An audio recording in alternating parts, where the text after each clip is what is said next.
You're listening to the Stephen A. Smith Show podcast. Learn what affects your credit scores and what you can do to improve them with Credit Karma. Maybe you need to dispute an error on your credit report, or you're paying too much interest. Credit Karma can help with that. Visit creditkarma.com or download the app now. That's Credit Karma, KARMA.com.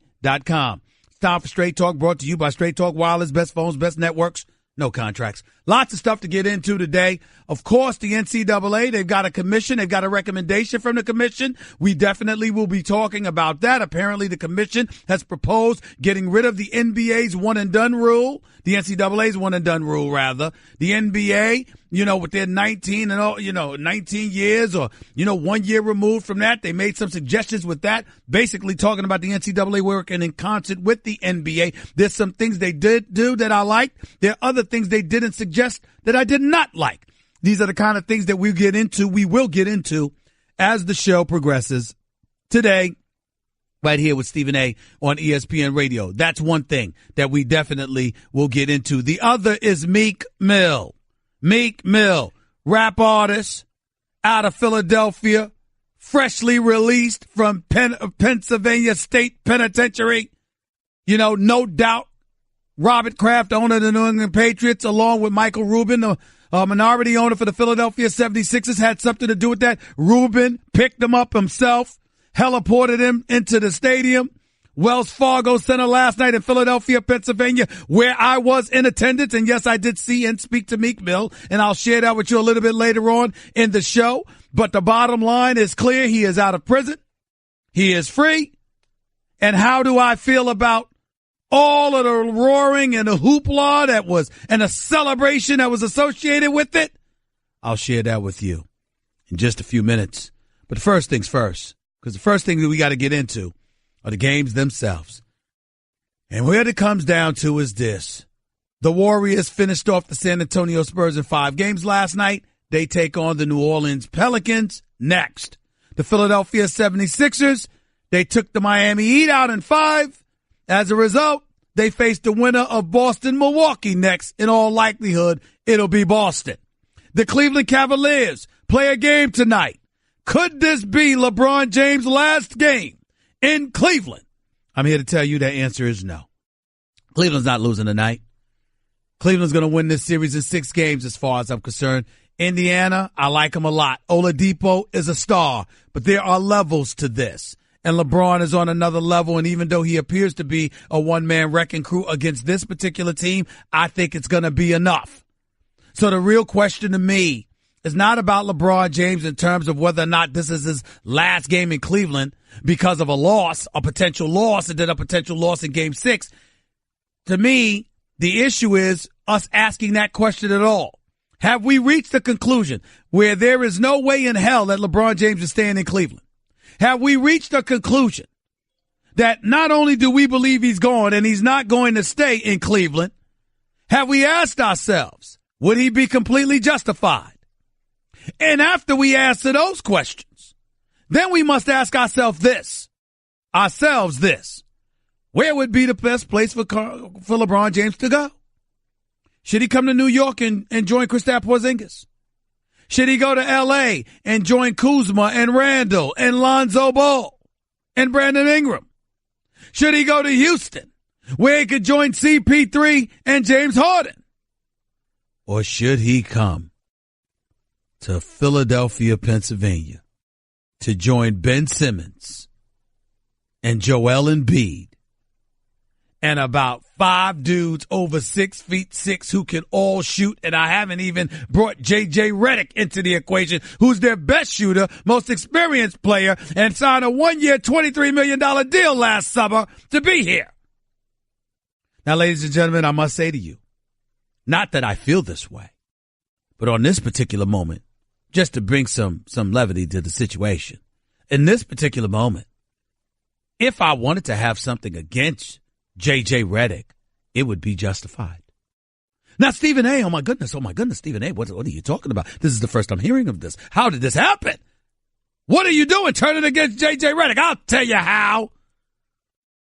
I'm not going to tell you where, but all I'll tell you is this. Yesterday, at an undisclosed location, I was cornered.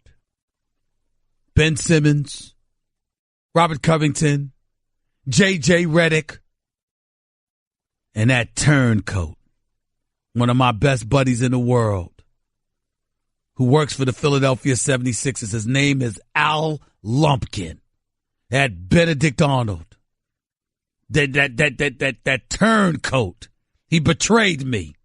They all cornered me. How dare you pick Donovan Mitchell over Ben Simmons for your Rookie of the Year vote? They cornered me. I must say they were quite intimidating.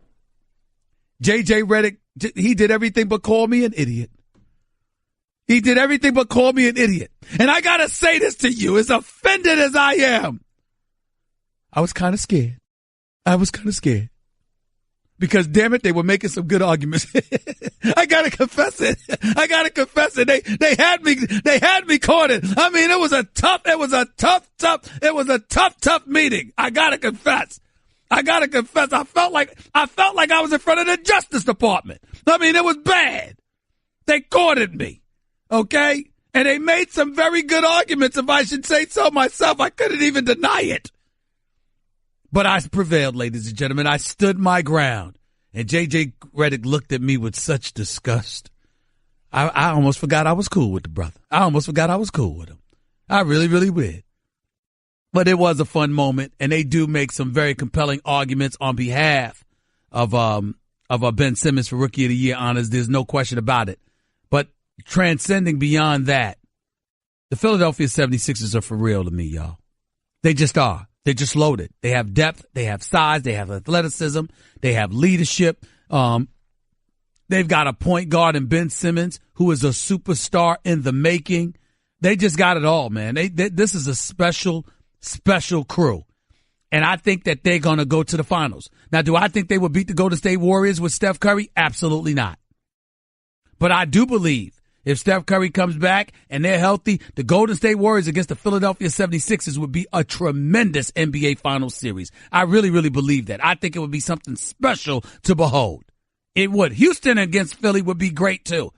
Now, some people might look at me and say, Stephen A., you're so disrespectful. Why are you just dismissing Boston? I'm not really trying to dismiss anybody. I think Boston, with their talent and with Jaylen Brown, who I love this brother. I just believe that with Kyrie and Gordon Hayward both out, you just don't have enough of this Sixers team.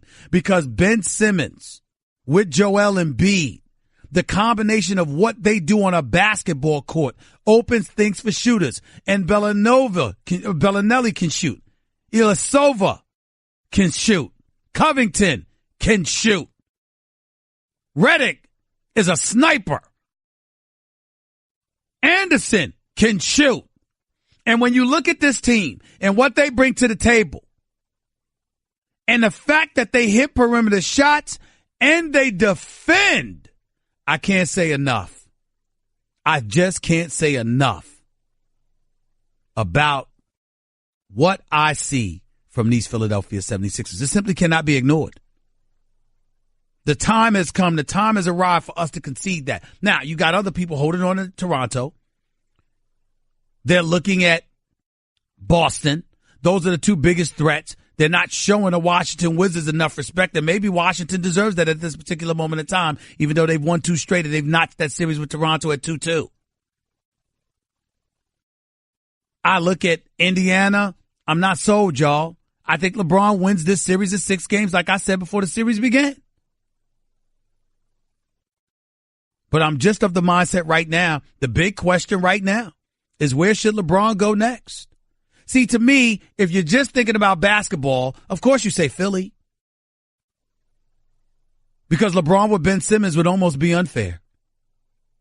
The flip side to it, however, is what if you're looking beyond basketball and you're asking yourself, LeBron, if you leave Cleveland, really? That's where you'd go? Right up the road to Philadelphia? I mean, damn. I mean, come on.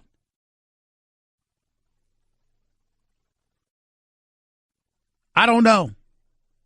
I just don't know. I'm just of the mindset that if I'm LeBron, if I'm going to leave, I'm going to go out west. Go Hollywood. Bring another star with you. If I'm LeBron, I'm trying to get Magic to get Kawhi. LeBron and Kawhi together? Lord, that could be special. With the young guns with a Kuzma and the young guns that they've got, I like that. These are all things that are worthy of consideration. These are all things that would be incredibly interesting and are the kind of things that you can't ignore. That's just the way that I feel about it. 888-SAY-ESPN. It's 888-729-3776. That's one of the many things that we plan on getting into today right here on the Stephen A. Smith Show, ESPN Radio. Look, last night was a surreal experience in its own right, okay? We got to look at things for what they are. I met Meek Mill for the first time last night. I saw him heliported into the stadium. I saw the Sixers bring him to midcourt to ring the bell. He was sitting right next to Kevin Hart. It's good to see him. You know, he's a Philadelphian, former undisputed middleweight champion of the world. Bernard Hopkins was in attendance. Bernard Hopkins screamed in my ear about how there's a whole bunch of Meek Mills in prison. There's a whole bunch of folks. And what was he alluding to?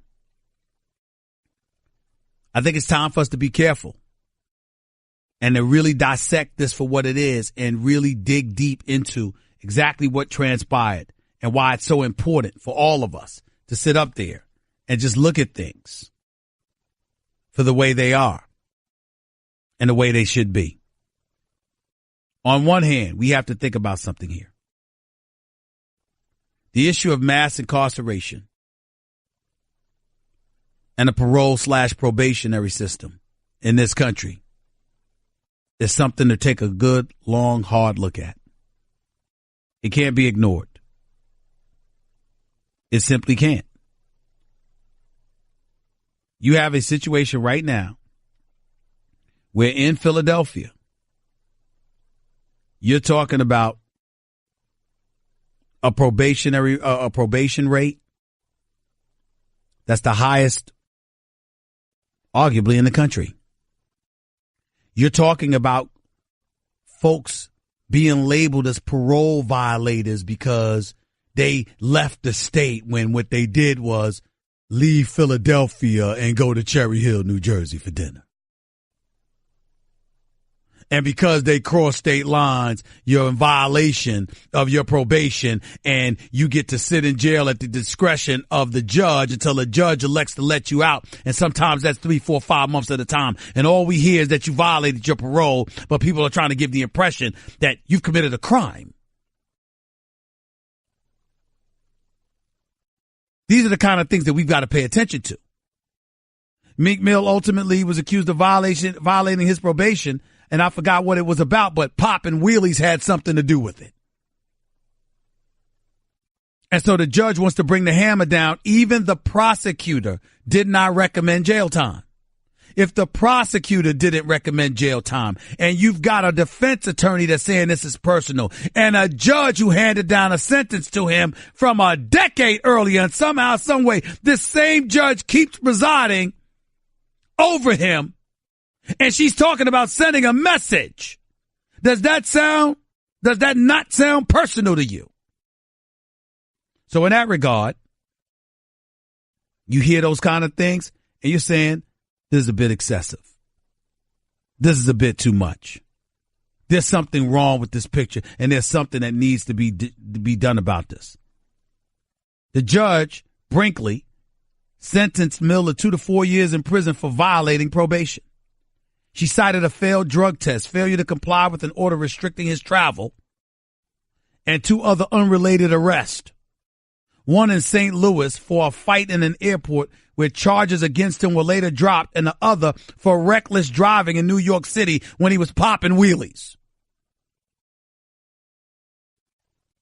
2 to 4 years in prison for that?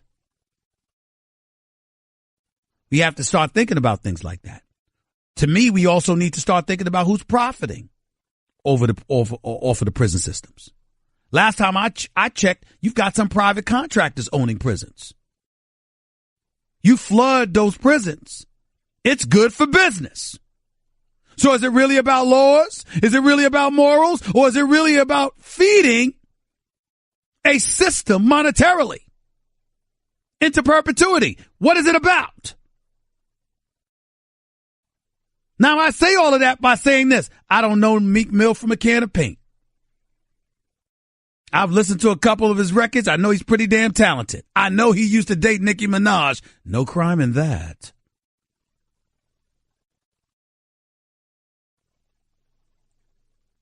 I also know I met him for the first time last night. He was incredibly nice to me. I wish him nothing but the best. I'm a fan of second chances. I think that people who make mistakes should be given an opportunity to rectify themselves and to be steered in the right direction. I, however, don't ignore the multitude of arrests and violations that existed from years ago. How those things should have never happened. And how, in a system of laws, laws have to be enforced. Because that ultimately has to serve as a deterrent for actions to not be repeated. So what I'm saying and why I bring that up is that let's make sure that if we're celebrating the release of Meek Mill, and I have nothing against this brother, I don't know the particulars, I'm not judging him, he's out of jail, I wish him nothing but the best. I even invited him on First Take because he said he's a fan of the show and he watches it all the time, every weekday morning at 10 a.m. Eastern time. I guess they allowed him to watch it in prison. I got nothing but love for the brother. Wish him nothing but the best. But I want to make sure that everybody understands that if you see folks protesting and you see folks ultimately celebrating his release, understand why. O.J. Simpson, for example, had absolutely positively nothing to do with a Meek Mill case. That was a double murder. If it were up to me, O.J. would be under the jail with the sodomites for the rest of his natural life. Obviously, Meek Mill doesn't deserve something like that. And I'm not comparing the two, but I'm speaking specifically as it pertains to the celebrations. Folks in the streets that were celebrating OJ's release, as abhorrent and repulsive as that appeared, even to me, because his behind should have been in jail, I also knew why. So often, so many times, minorities, in particular African Americans, have been so victimized by the quote unquote system that it was nice to see the system get screwed over for a change as it pertained to OJ. That's just a fact. I'm just giving it to you real. In the case of Meek Mill, this is not the system being screwed over. This is the system working in a manner that it's supposed to, where the actions of a particular judge in a position of power, obviously, have been usurped by a higher authority of judges who said, there's something wrong with this, and we're going to need this man to be released.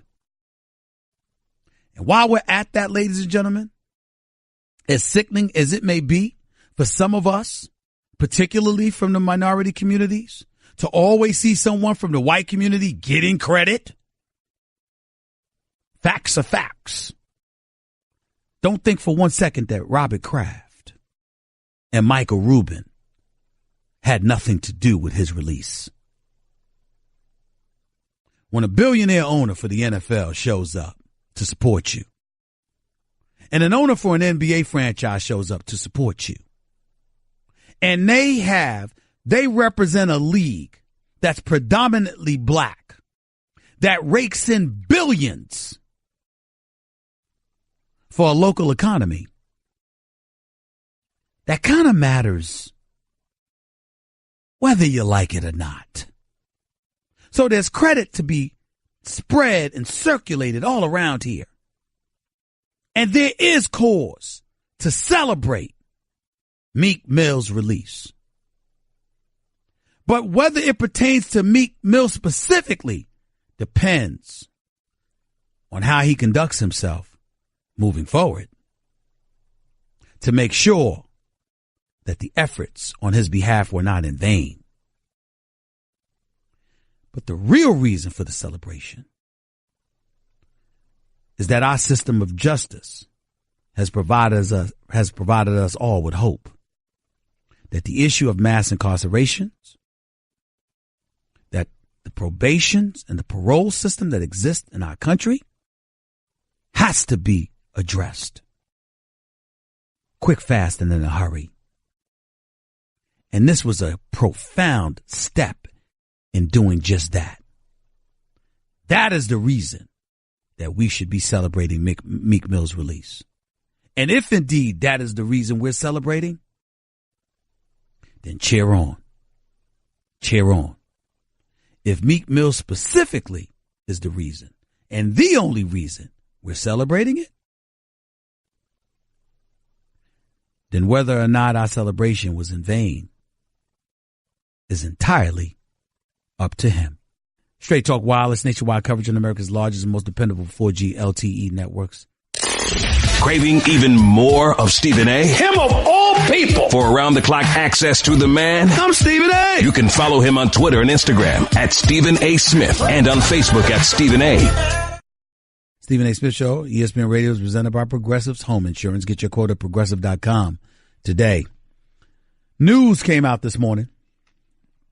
And reading from a story in the Associated Press, the Commission on College Basketball sharply directed the NCAA to take control of the sport, calling for sweeping reforms to minimize one and done, permit players to return to school after going undrafted by the NBA, and banning cheating coaches for life. The independent commission, led by former Secretary of State Condoleezza Rice, released a detailed 60-page report Wednesday, 7 months after the group was formed by the NCAA in response to a federal corruption investigation that rocked college basketball. 10 people, including some assistant coaches, have been charged in a bribery and kickback scheme, and high-profile programs such as Arizona, Louisville, and Kansas have been tied to possible NCAA violations. Quote, the members of this commission come from a wide variety of backgrounds, but the one thing that they share in common is that they believe the college basketball enterprise is worth saving, Rice told the Associated Press. We believe there's a lot of work to do in that regard, that the state of the game is not very strong. We had to be bold in our recommendations. The Stephen A. Smith Show will definitely do what we can to try and get Condoleezza Rice on this show in the very, very near future.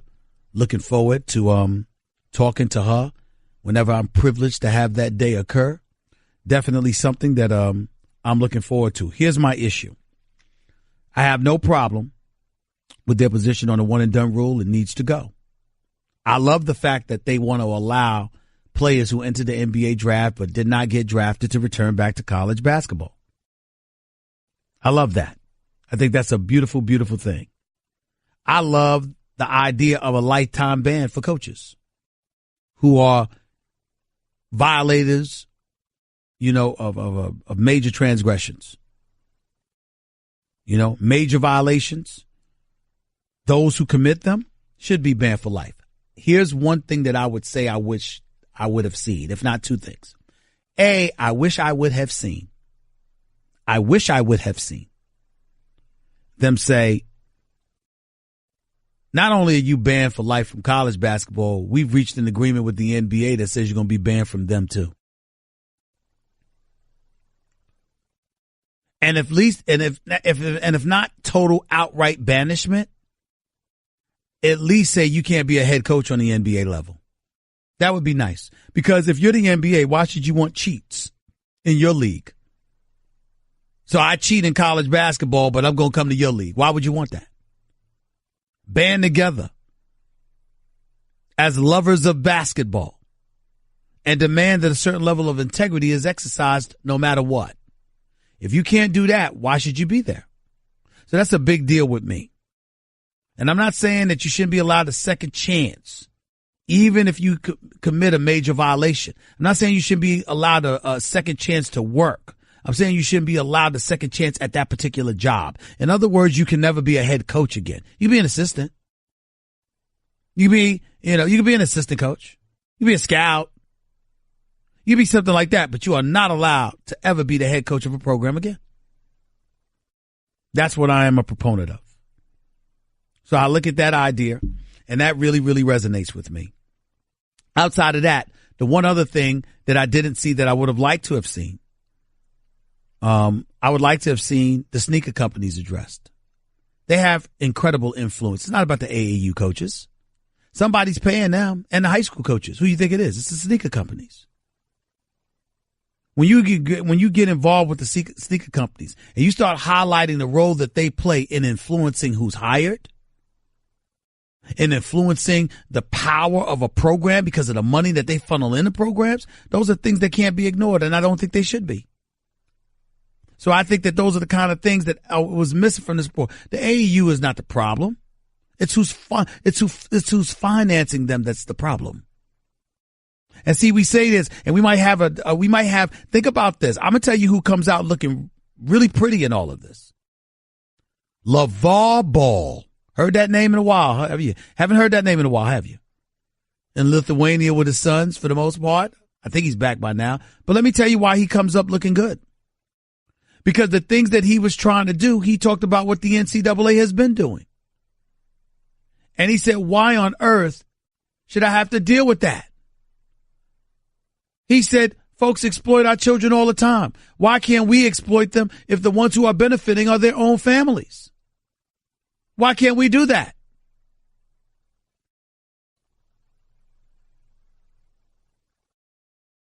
It's just me. It's just me. 888, say ESPN. It's 888-729-3776. That's one item I want to touch on. Here's the other item. New York Times, article written today. Headline, inside the confidential NFL meeting to discuss national anthem. And I read the first couple of graphs to you because this is very important. NFL owners, players, and league executives, about 30 in all, convened urgently at the league's headquarters on Park Avenue in October, nearly a month after President Trump began deriding the league and its players over protests during the national anthem. It was an extraordinary summit. Rarely do owners and players meet in this manner. But the president's remarks about players who were kneeling during the anthem had catalyzed the level of public hostility that the NFL had never experienced. In the spirit of partnership at the meeting, the owners decided that they and the players should sit in alternating seats around the large table that featured an NFL logo in the middle. Quote, let's make sure that we keep this confidential, Commissioner Roger Goodell said to begin the meeting. And then the very next graph in the article says, the New York Times has obtained an audio recording of the roughly 3-hour meeting, and several people in the room corroborated details of the gathering. See, that's the problem. That's the problem. Now, we might learn some things because we've learned a few things. Eric Reed, Colin Kaepernick's former teammate, the first to kneel beside him, talked about them wanting justice and what have you, but Colin Kaepernick still doesn't have a job. Reed attended the meeting wearing a Colin Kaepernick T-shirt over his dress shirt and tie. He says, I feel like he was hung out to dry. Everyone in here is talking about how much they support us. Nobody stepped up and said we support Colin's right to do this. We all let him become public enemy number one in this country, and he still doesn't have a job. That's what Eric Reed said, but that was the only time Colin Kaepernick was brought up. Outside of that, the owners needed to address it because Robert Kraft was talking about the big elephant in the room.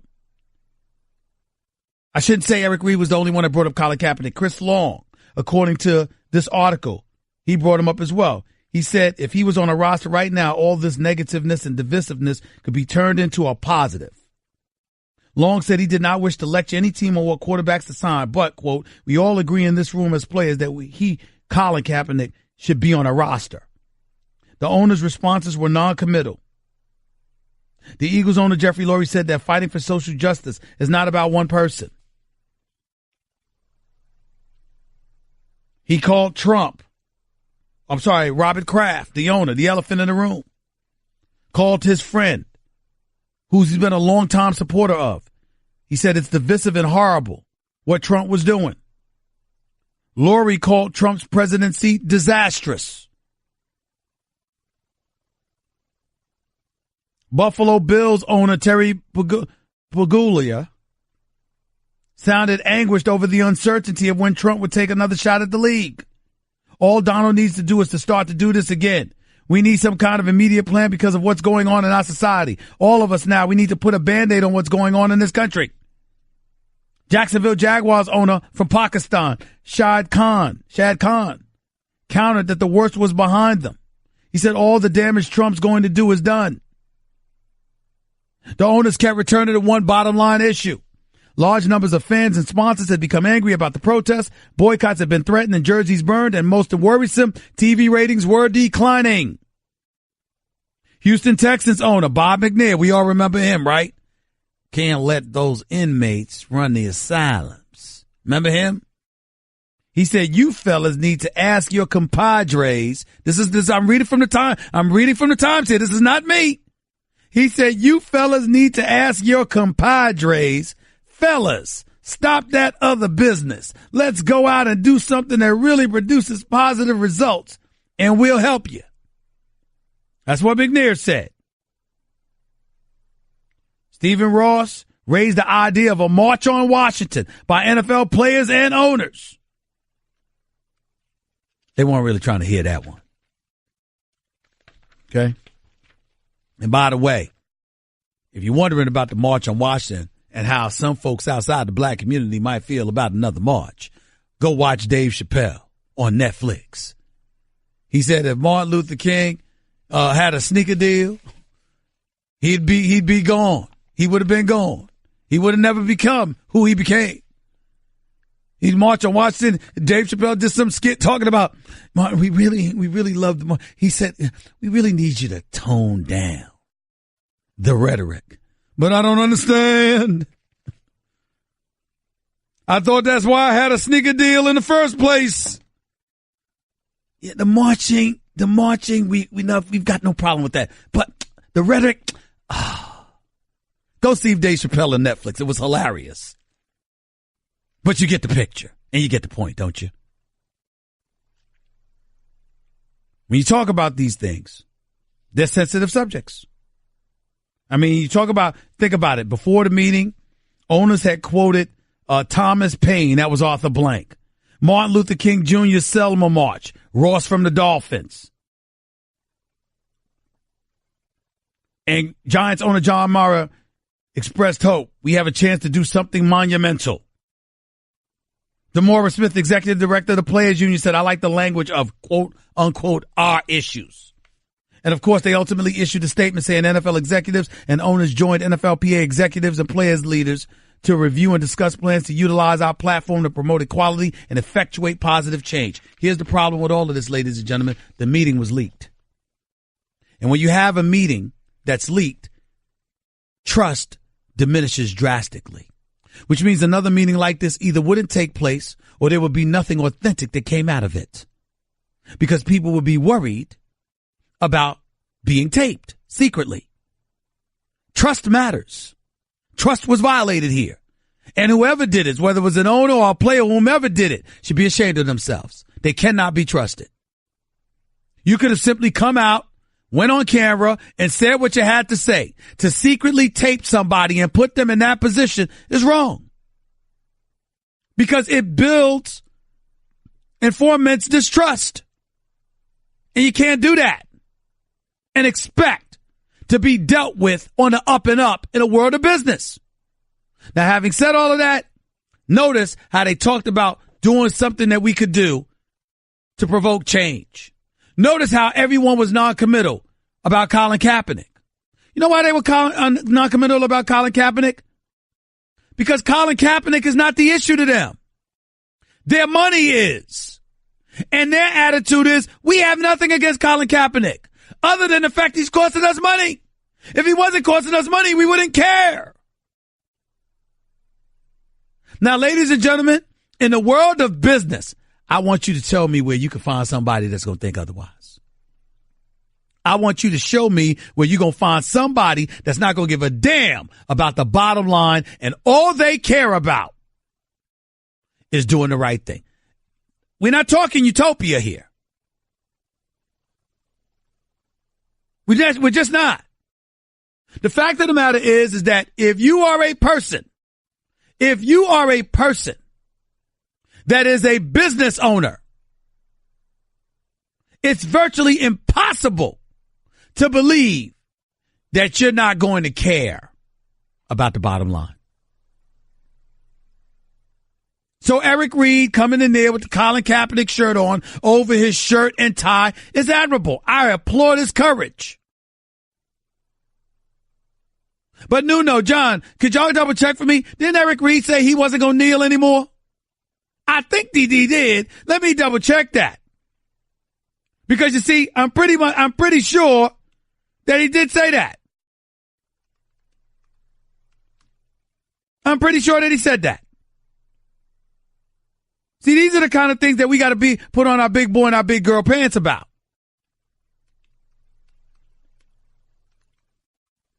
If you affect somebody's bottom line, they're going to get rid of you. Eric Reid, March 23rd, 2018, says he will not protest during the national anthem if an NFL team signs him. That was the headline. So as much as he stuck out his chest and voiced his dismay and concern, he still capitulated. Ladies and gentlemen, I'm not saying that to insult Eric Reid one bit. I think he's smart because what more can you do? Your message has been sent. He's not punking out or anything. He's being wise. Some of you might feel differently. But then again, some of you might not be smart. 888-SAY-ESPN. It's 888-729-3776. Let's just keep it real. In the world of business, bottom line comes first. Everything else is second. It's not all that matters, but damn it matters most. That's just a sample of what you'll hear on the Stephen A. Smith Show. Weekdays at 1 p.m. Eastern on ESPN Radio and the ESPN app.